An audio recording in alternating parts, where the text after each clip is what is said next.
बहुत बहुत स्वागत है आप सभी का आपके अपने YouTube channel Shukla study point में। मैं शिवम शुक्ला आप सभी दोस्तों का हार्दिक स्वागत करता हूं। आपकी बार मैंने कहा था कि विधिवत तैयारी होने वाली है, तो आपको बता दूं आज मैं हाजिर हूं हिंदी अनुवाद से बनने वाले बहुत ही महत्वपूर्ण प्रश्नों के बारे में।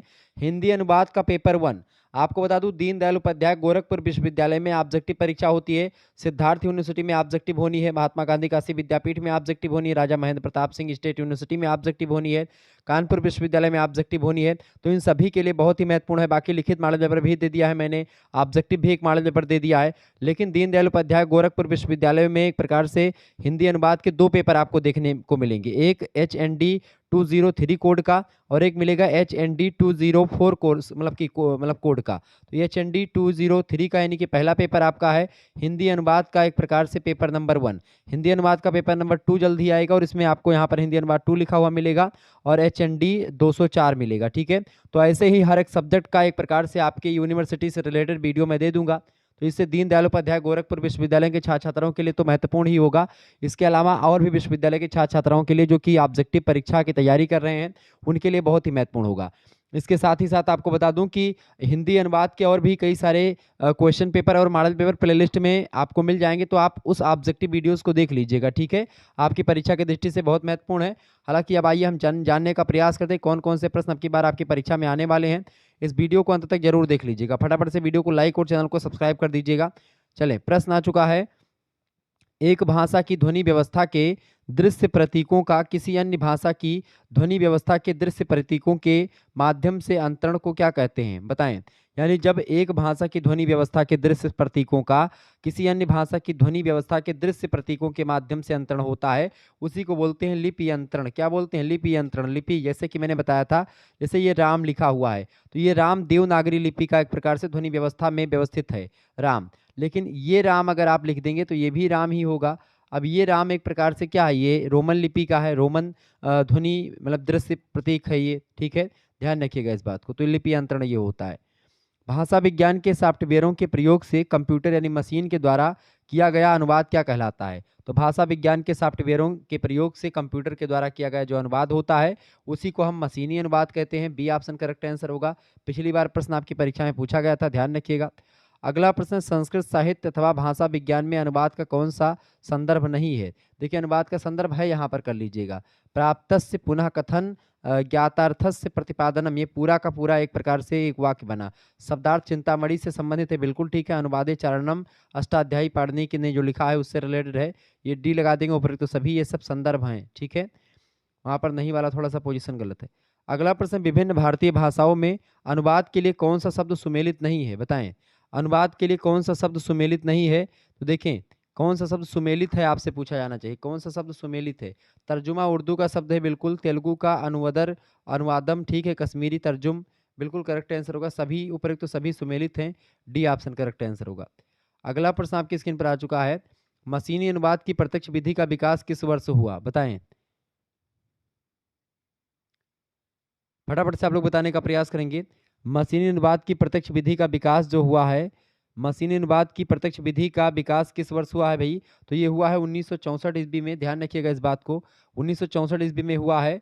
जॉर्ज टाउन विश्वविद्यालय में सबसे पहले एक प्रकार से मशीनी अनुवाद की प्रत्यक्ष विधि का प्रयोग किया गया और रूसी अंग्रेजी अनुवाद तंत्र का विकास किया गया जिसको गैट के नाम से जानते हैं। ठीक है, ध्यान रखिएगा इस बात को। अगला प्रश्न, किस विद्वान ने वध धातु का संबंध अनुवाद से माना है? वध धातु में घने प्रत्यय और एक प्रकार से उपसर्ग लगा करके ठीक है जो है अनुवाद बना, अनुपसर्ग लगा करके अनुवाद बनता है जिसका मतलब होता है पुनर्कथन या दोबारा कहना। ये डॉक्टर भोलानाथ तिवारी ने कहा था। Option number B correct answer होगा। अगला प्रश्न है, कौन सा दशक अर्थपरक संरचनात्मक मशीनी अनुवाद का काल कहा जाता है, बताएं। फटाफट से आप बताने का प्रयास करेंगे। कौन सा दशक अर्थपरक संरचनात्मक मशीनी अनुवाद का काल कहा जाता है? 1970 का दशक ये एक माना जाता है, ये बात ध्यान रखेंगे। 2024 और 25 के 26 के मॉडल पेपर ये हैं, ये ध्यान रखिएगा। नहीं 2024 में भी आएगा, 25 में भी ये मॉडल पेपर इंपॉर्टेंट है और 2026 के लिए भी इंपॉर्टेंट है। ठीक है, अगला प्रश्न है, अर्ली थीसरीज ऑफ ट्रांसलेशन के लेखक हैं, बताएं। अर्ली थीसरीज ऑफ ट्रांसलेशन एक पुस्तक है, इसके लेखक कौन है? इसके लेखक हैं फ्लोरा रास एमास। फ्लोरा रास एमास के द्वारा लिखी गई पुस्तक है ये। 1920 में इसका प्रकाशन हुआ है, ध्यान रखिएगा। अगला प्रश्न है, अंग्रेजी कन्नड़ भाषी मतलब मशीनी अनुवाद का विकास किस विश्वविद्यालय में हुआ?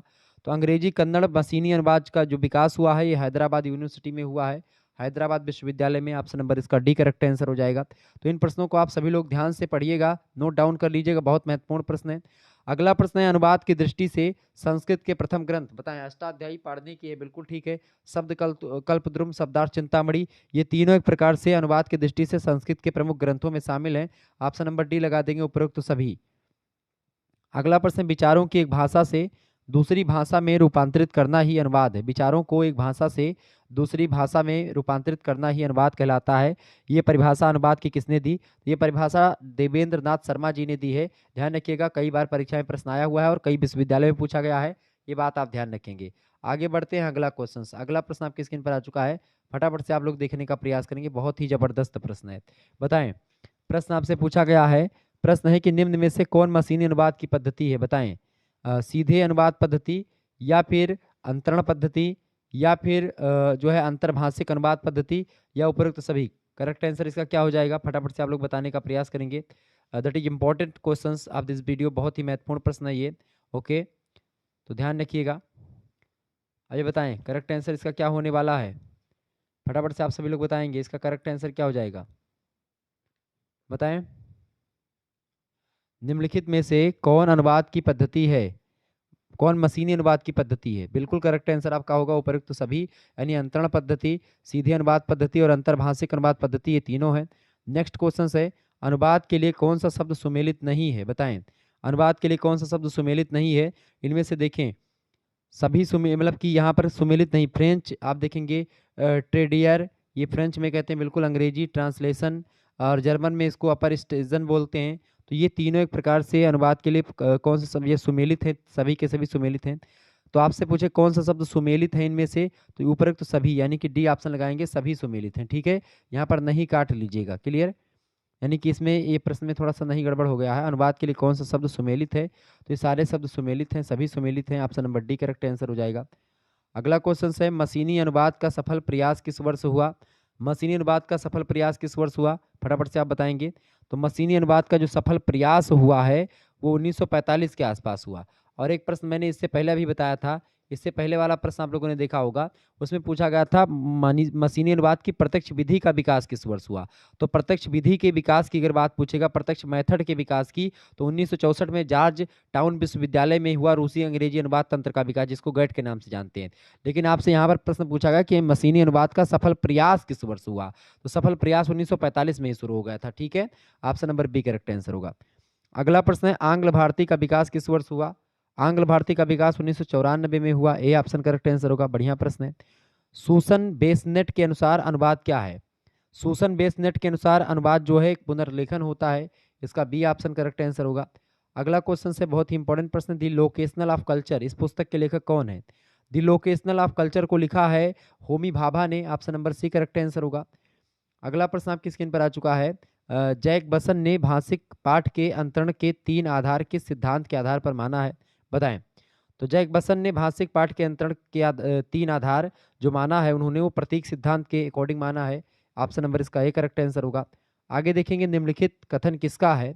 अनुवाद एक संबंध है जो 2 या 2 से अधिक पाठों के बीच होता है, ये पाठ समान प्रकार संपादित करते हैं। ये कथन किसका है? फटाफट से आप बताने का प्रयास करेंगे। अनुवाद एक संबंध है जो 2 या 2 से अधिक पाठों के बीच होता है और ये पाठ समान प्रकार संपादित करते हैं, ये बात हाइलेडे महोदय ने कही थी। ऑप्शन नंबर इसका आ करेक्ट आंसर होगा।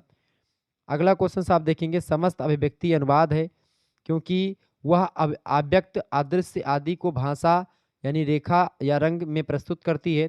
यह कथन किस विद्वान का है? तो समस्त अभिव्यक्ति अनुवाद होती है क्योंकि वह अव्यक्त को भाषा में प्रस्तुत करती है, यानी कि अदृश्य को क्या करती है? रेखा या रंग में प्रस्तुत करती है।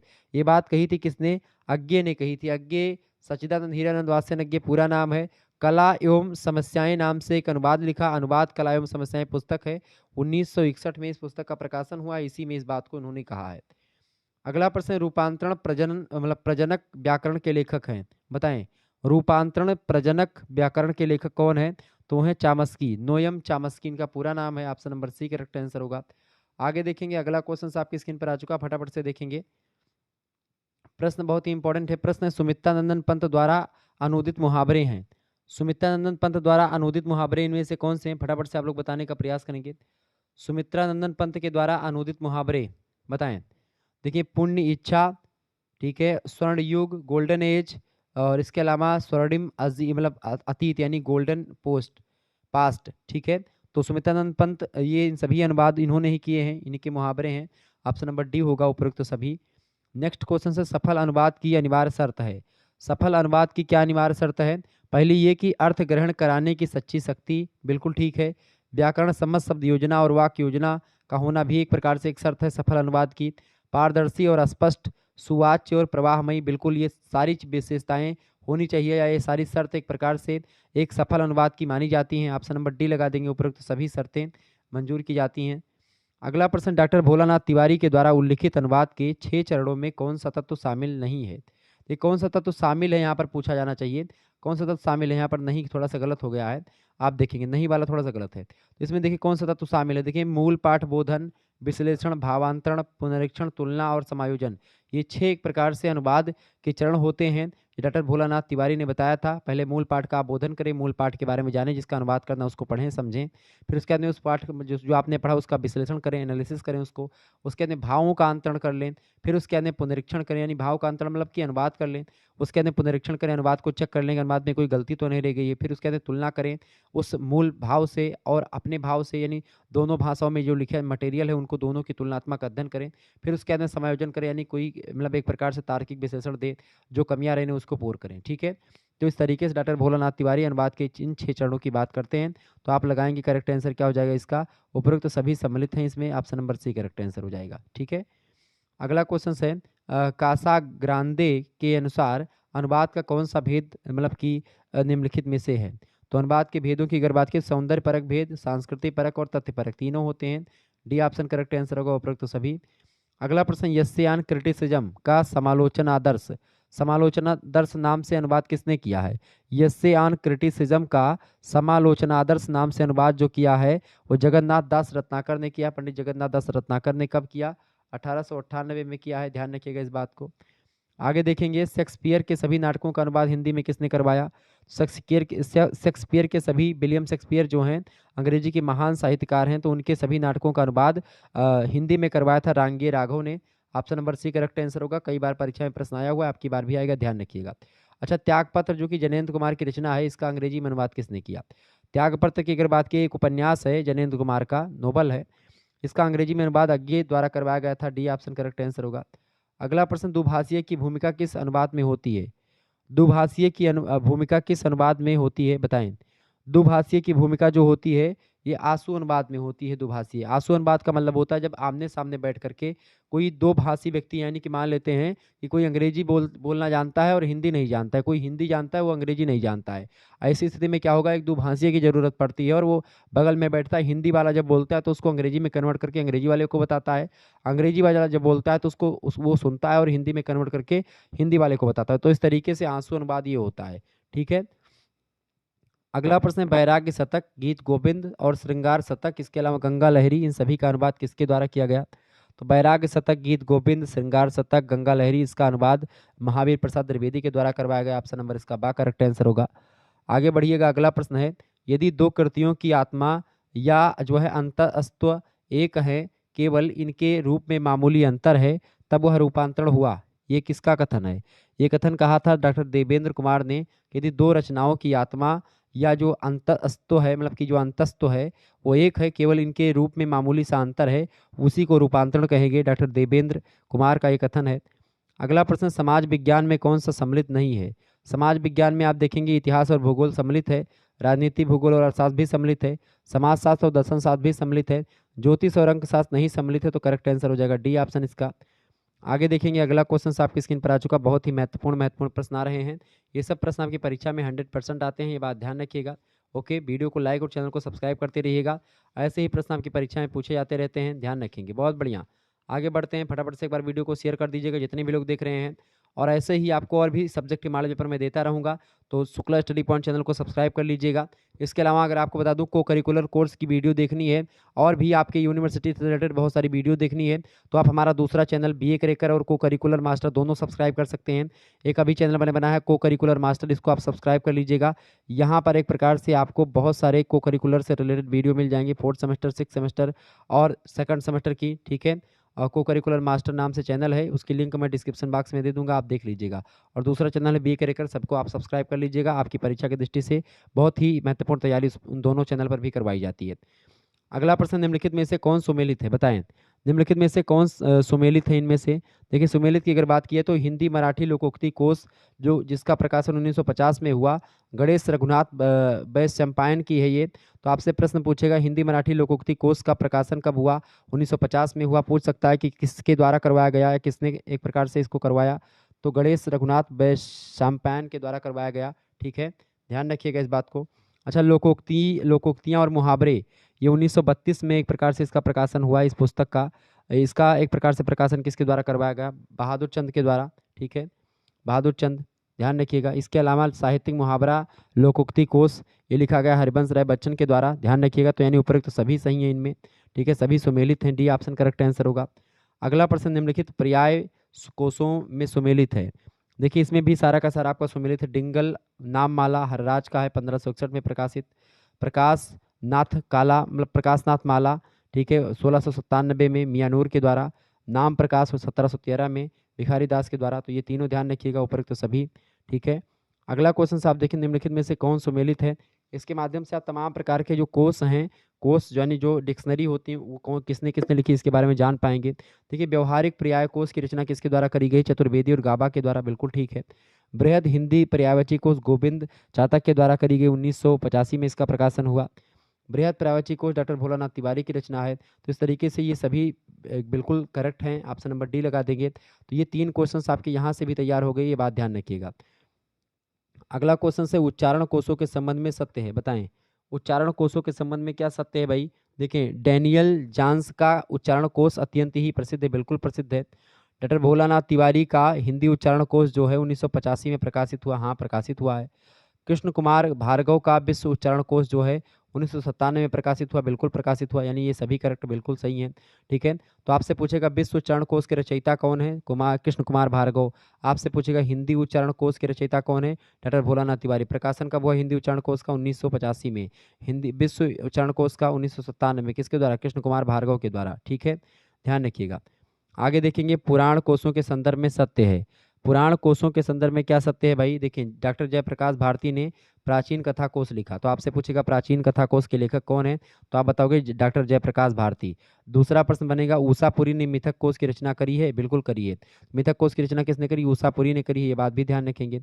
डॉक्टर MP कुट्टून पिल्लई ने मिलिंद पौराणिक संदर्भ कोश की रचना करी है, बिल्कुल करी है, यानी ये तीनों भी बिल्कुल करेक्ट आंसर है, डी ऑप्शन यानी इसका करेक्ट आंसर होगा। तो इस तरीके से आप लोगों ने यहाँ पर लगभग 12 क्वेश्चन आपने 4 प्रश्नों के माध्यम समझ लिया। अगला प्रश्न है उर्दू में शब्दकोश को क्या कहते हैं। उर्दू में शब्दकोश को क्या बोलते हैं, उर्दू में शब्दकोश को बोलते हैं क्या भैया, उर्दू में शब्दकोश को बोलते हैं लुगंत। क्या बोलते हैं, लुगत। क्या बोलते हैं भैया, लुगत बोलते हैं कहीं कहीं पर। अच्छा तर्जुमा की अगर बात की जाए, देखें उर्दू में ही और आप देखें कामूस बोलते हैं, फरहंग फारसी में बोलते हैं, ठीक है, और अनुवाद करने की क्रिया होती है तर्जुमा, ठीक है, ध्यान रखिएगा। अरबी में भी कामूस बोलते हैं। आगे देखेंगे अगला प्रश्न है जो है लेक्सिकॉन किस भाषा का शब्द है। लेक्सिकॉन जो है ये यूनानी भाषा का शब्द है, सी ऑप्शन करेक्ट आंसर होगा।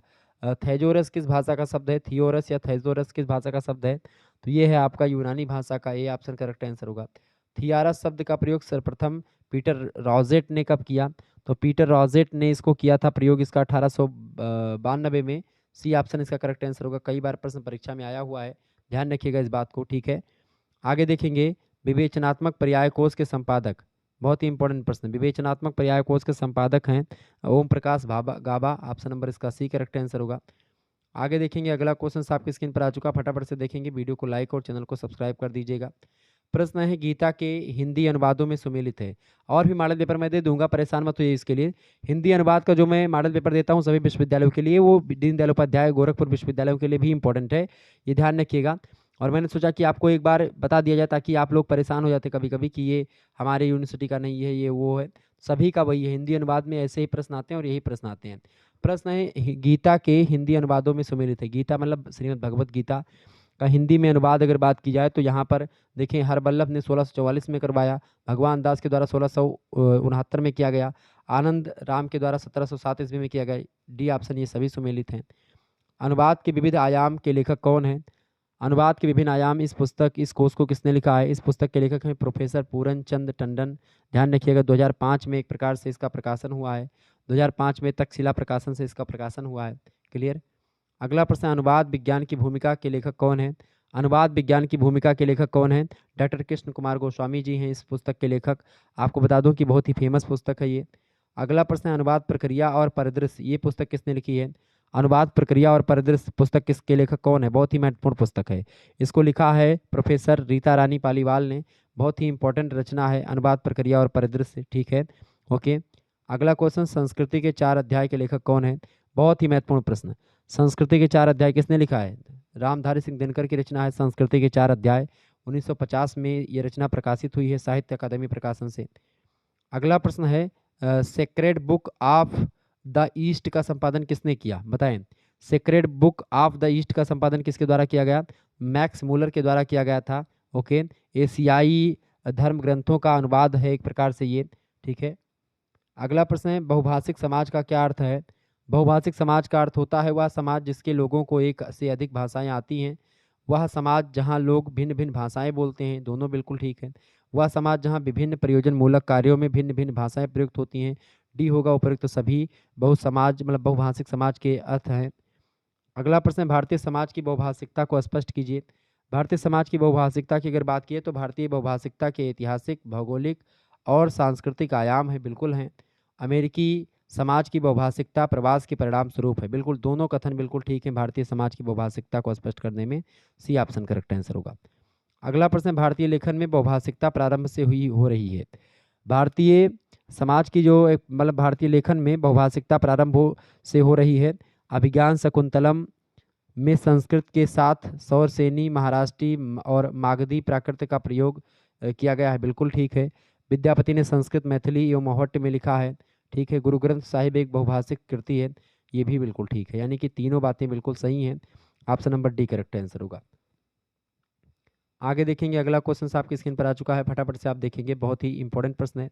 तो ये दीनदयाल उपाध्याय गोरखपुर विश्वविद्यालय और अन्य विश्वविद्यालयों के लिए महत्वपूर्ण है, जो कि आपकी परीक्षा में जिनके ऑब्जेक्टिव होता है उनके लिए बहुत ही महत्वपूर्ण है। ठीक है, आप सभी लोग बहुत ही बारीकी के साथ अध्ययन कर रहे हैं, ऐसे ही पढ़ते रहिएगा, वीडियो को लाइक और चैनल को सब्सक्राइब करते रहिएगा। प्रश्न है आपकी परीक्षा की दृष्टि से, निम्नलिखित में से कौन अंग्रेजी हिंदी द्विभाषिक कोश के रचयिता हैं? बताएं। अंग्रेजी हिंदी द्विभाषिक कोश के रचयिता कौन है? फटाफट से आप बताने का प्रयास करेंगे। इनमें से कौन से ऐसे व्यक्ति हैं जिन्होंने अंग्रेजी हिंदी द्विभाषिक कोश की रचना करी है? फादर कामिल बुल्के या डॉक्टर हरदेव बहारी? फटाफट से आप बताएं किसने करी है, बताइएगा। इंपॉर्टेंट प्रश्न है परीक्षा की दृष्टि से आपके, बताएं भाई। अंग्रेजी हिंदी द्विभाषिक कोश के रचयिता, बिल्कुल करेक्ट आंसर आपका है फादर कामिल बुल्के और डॉक्टर हरदेव बाहरी, दोनों के द्वारा किया गया है। सी ऑप्शन करेक्ट आंसर हो जाएगा, आ बा और दोनों। अगला प्रश्न, निम्नलिखित में से कौन सा कथन सत्य नहीं है? यहाँ पर सत्य कर लेंगे, सत्य है। इनमें से कौन सा कथन सत्य है? तो इनमें से देखेंगे, अंग्रेजी में अभावात्मक विश्लेषण में आप देखेंगे अन और इन उपसर्ग के योग से बनता है, बिल्कुल ठीक है। संस्कृत के आ और अन उपसर्ग भी अभावात्मक विशेषण के अंतर्गत आते हैं, बिल्कुल। यानी अन और आ एक प्रकार से नकारात्मक हैं, ये मतलब कमी दर्शाते हैं, अभाव दर्शाते हैं। ठीक है, अन और इन वहाँ पर अंग्रेजी में ऐसे हैं। व्याकरण के साथ ही लोग प्रयोग भी बढ़ा है, व्याकरण के साथ ही लोग प्रयोग भी बढ़ा है व्याकरण का, बिल्कुल ठीक है। सभी कथन बिल्कुल सत्य है, इसका डी ऑप्शन करेक्ट आंसर होगा। आगे देखेंगे, निम्नलिखित में से किस या किनके शाब्दिक अनुवाद की बजाय समाज में प्रचलित शब्दों या पदों का प्रयोग करना चाहिए? मुहावरा या लोकोक्ति या फिर दोनों? तो इसमें दोनों का करेक्ट आंसर क्या हो जाएगा? आ और बा दोनों, यानी कि इनमें मुहावरे और लोकोक्ति से बजाय अनुवाद की मतलब इसमें इन दोनों का प्रयोग अनुवाद में नहीं करना चाहिए, समाज में प्रचलित शब्दों का प्रयोग करना चाहिए अनुवाद करते समय। अनुवाद विज्ञान पुस्तक के रचयिता कौन है? बहुत ही महत्वपूर्ण पुस्तक है, हर एक विश्वविद्यालय में लगातार पूछा गया प्रश्न। अनुवाद विज्ञान की पुस्तक के लेखक doctor Bholanath Tiwari, correct answer हो जाएगा सी ऑप्शन। रट लीजिएगा प्रश्न को। कैटफोर्ड ने अनुवाद की कितनी सीमाएं बताई, बहुत ही महत्वपूर्ण प्रश्न है। तो कैटफोर्ड ने अनुवाद की कितनी सीमाएं बताई हैं, 2 सीमाएं बताई हैं। Option number A correct answer होगा, पिछली वर्ष प्रश्न पूछा गया था। अगला प्रश्न है, ऋतु संहार का ब्रजभाषा में सवैया छंद में किसने अनुवाद किया था। तो ऋतु संहार का ब्रजभाषा में सवैया में अनुवाद जो किया था वो श्रीधर पाठक के द्वारा किया गया है। ये बात ध्यान, ऋतु संहार किसकी रचना है, कालिदास की रचना है। ठीक है, आगे देखेंगे अभिज्ञान शकुंतलम किसकी है, कालिदास की ही है। इसका हिंदी में अनुवाद किसने किया, अभिज्ञान शकुंतलम का हिंदी में अनुवाद किया था राजा लक्ष्मण सिंह जी ने। अगर आपसे पूछे इसका अंग्रेजी में अनुवाद किसने किया था अभिज्ञान शकुंतलम का, तो आप बताएंगे विलियम जोन्स ने। ठीक है, अगला प्रश्न, मैकबेथ का साहसेंद्र साहस नाम से अनुवाद किसने किया। साहसे मतलब कि साहसेंद्र साहस नाम से अनुवाद मैकबेथ रचना जो कि अंग्रेजी की है, इसका किसने किया था, मथुरा प्रसाद चौधरी जी ने किया था। इंपॉर्टेंट प्रश्न परीक्षा में पूछा गया है। अगला क्वेश्चन आप देखिएगा, यदि 2 कृतियों की आत्मा बताएं, यदि 2 कृतियों की आत्मा या जो है अंतस्तु एक हैं, केवल इनके रूप में मामूली अंतर है, तो वह रूपांतरण हुआ। ये किसका कथन है, ये कथन किसका है भाई, फटाफट से आप बताएं। डॉक्टर देवेंद्र कुमार का कथन है। ऑप्शन नंबर इसका सा करेक्ट आंसर हो जाएगा। अगला प्रश्न है, गोल्ड स्मिथ की कृतियों खास करके हर्मिट, डिटर्जेंट विलेज, ट्रेवलर, इन सभी का अनुवाद विद्वान ने मतलब किस विद्वान ने क्रमशः एकांतवासी योगी, हर्मिट का अनुवाद एकांतवासी योगी के नाम से, जो है डेज ट्रेड विलेज का उजड़ ग्राम के नाम से, और ट्रेवलर का श्रमिक मतलब कि श्रांत पथिक के नाम से अनुवाद किसके द्वारा किया गया है, तो ये किया गया श्रीधर पाठक के द्वारा। ध्यान रखिएगा, बहुत ही महत्वपूर्ण प्रश्न है। यहाँ से 3 प्रश्न आपके तैयार होते हैं। आपसे पूछेगा हर्मिट का जो गोल्ड स्मिथ की रचना है, इसका एकांतवासी योगी नाम से किसने अनुवाद किया, तो श्रीधर पाठक ने किया। ऐसे ही उजड़ ग्राम नाम से अनुवाद किस रचना का किया गया, तो डिटर्जेंट विलेज का। ठीक है, ऐसे ही ट्रेवलर का श्रांत पथिक नाम से गोल्ड स्मिथ की रचना है, श्रीधर पाठक के द्वारा की गई। अगला प्रश्न, महावीर प्रसाद द्विवेदी ऋतु संहार का ऋतु तरंगणी नाम से अनुवाद किया गया, या किस प्रकार का अनुवाद है, फटाफट से आप बताएंगे। महावीर प्रसाद द्विवेदी के द्वारा ऋतु संहार का ऋतु तरंगणी नाम से अनुवाद किया गया, यह किस प्रकार का अनुवाद था। ये छाया अनुवाद है एक प्रकार का। आपको बता दूं कि ऋतु संहार कालिदास की रचना है, उसका ऋतु तरंगणी नाम से अनुवाद महावीर प्रसाद द्विवेदी के द्वारा किया गया। ठीक है, इसके अलावा ऋतु संहार का ब्रजभाषा में सवैया छंद में अनुवाद किया था श्रीधर पाठक ने। क्लियर, आगे देखेंगे अगले प्रश्न की ओर। फटाफट से वीडियो को लाइक और शेयर करते रहिएगा आप सभी लोग। ओके, चलें। प्रश्न, निम्नलिखित में से किस ग्रंथ में भाषा को राष्ट्रों का और मतलब राष्ट्रों और संगमनी मतलब राष्ट्रों का संगमनी कहा गया, या एक प्रकार से बताएं राष्ट्रों का संगमनी कहा गया है। किस ग्रंथ में भाषा को एक प्रकार से राष्ट्रों का संगमनी कहा गया है, तो ऋग्वेद में कहा गया है। ऑप्शन नंबर इसका सा करेक्ट आंसर हो जाएगा। अगला प्रश्न है, किस विद्वान ने भाषा को सभी लौकिक कार्यों का आधार कहा। किस विद्वान ने भाषा को सभी लौकिक कार्यों का आधार कहा है, तो भर्तृहरि ने कहा है। ए ऑप्शन इसका ज़्यादा करेक्ट आंसर होगा। बढ़िया प्रश्न है। आगे देखेंगे, वाक तत्व को यजुर्वेद में क्या कहा गया है, वरुण, विश्वकर्मा, ब्रह्मा या सरस्वती। तो वाक तत्व को यजुर्वेद में विश्वकर्मा कहा गया है। Option number B correct answer होगा। अगला प्रश्न, जैमिनीय उपनिषद के कथन तस् यानी मनसा एव कुलचा यद वाक, तस्य एवाकुलचाह यद वाक्य के अनुसार भाषा को क्या कहा गया है। तो जैमिनीय उपनिषद में ये बात बताई गई है, इसके अनुसार जो है भाषा को क्या कहा गया है, कुल्या कहा गया है। ऑप्शन नंबर इसका सी करेक्ट आंसर होगा। अगला प्रश्न है, जिन ध्वनि चिन्हों के द्वारा मनुष्य परस्पर विचार विनिमय करता है, विचारों का आदान प्रदान करता है, उसको समष्टि रूप से भाषा कहते हैं, उसको मतलब कि भाषा बोलते हैं। यह कथन किसका है, तो डॉक्टर बाबूराम सक्सेना जी का कथन है। यह प्रश्न कई बार परीक्षा में आया हुआ है, रट लीजिएगा इस प्रश्न को, आपकी बार भी आएगा। अगला प्रश्न आपकी स्क्रीन पर आ चुका है, तांड महाब्राह्मण में भाषा की उपमा किससे दी गई है, बताएं। तांड महाब्राह्मण में भाषा की जो उपमा दी गई है वो नदी की धारा को दी गई है। इसका बी ऑप्शन करेक्ट आंसर हो जाएगा। बहुत ही महत्वपूर्ण प्रश्न। अगला प्रश्न, वाक स्थूल और भौतिक वस्तु है, भाषा सूक्ष्म और भावातीत वस्तु है, यह कथन किसका है, बताएं। वाक स्थूल और भौतिक वस्तु है, भाषा सूक्ष्म और भावातीत वस्तु है, यह कथन किसका है, यह कथन डॉक्टर भोलानाथ तिवारी का है। ए ऑप्शन करेक्ट आंसर होगा। अगला प्रश्न, किस ग्रंथ का कथन है कि जिह्वा देव नाम अमृतस्य नाभि, ये किस ग्रंथ का कथन है, तो ये ऋग्वेद में कहा गया है। ए ऑप्शन करेक्ट आंसर होगा। अगला प्रश्न, निम्नलिखित में से कौन सुमेलित है इनमें से, बताएं कौन सही सुमेलित है इनमें से। देखिए, अनुच्छेद 343 जो है वो राजभाषा हिंदी की बात करता है। अनुच्छेद 343 से लेकर के अनुच्छेद 351 तक भारतीय भाषाओं के बारे में बताइए। इसमें अनुच्छेद 343 में कहा गया कि भारतीय मतलब जो भारत की राजभाषा होगी वो हिंदी होगी, और लिपि जो होगी वो देवनागरी होगी। ये बात ध्यान रखिएगा। 343 में ही राजभाषा हिंदी और देवनागरी लिपि के बारे में बताया गया है। तो इसका आ और बा दोनों सही हो जाएंगे, डी ऑप्शन करेक्ट आंसर होगा। अगला प्रश्न है, अष्टम अनुसूची में कितनी भाषाएं हैं, यानी संविधान की जो 8वीं अनुसूची है उसमें कितनी भाषाएं हैं। उसमें कुल मिलाकर के वर्तमान में 22 भाषाएं हैं।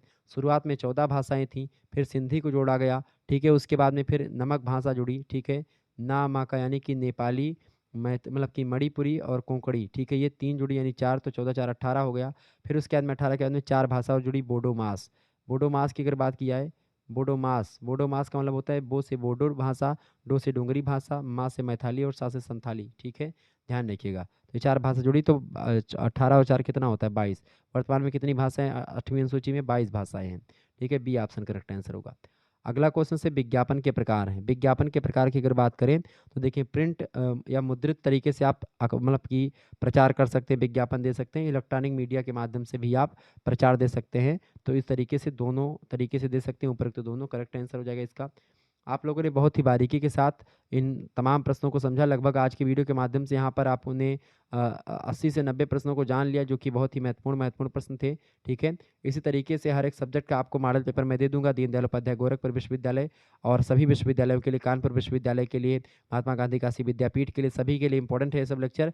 बाकी दीनदयाल उपाध्याय गोरखपुर विश्वविद्यालय में जो कोड आपका कोडिंग वाला होता तो आप इसमें परेशान होते, तो इसलिए मैंने सोचा कोड डाल दिया जाए इस पर, ठीक है। तो ये आपके लिए बहुत महत्वपूर्ण है डीडी वालों, आप इसको जरूर देख लीजिएगा अंत तक। बाकी और भी आपके हर एक सब्जेक्ट की वीडियो आपको मिल जाएगी। धन्यवाद, मिलते हैं फिर नेक्स्ट वीडियो में, तब तक के लिए जय हिंद जय भारत। आपका बहुत बहुत धन्यवाद। इसी प्रकार से अपना प्यार हमेशा बनाए रखेंगे। Okay, good night, I love you.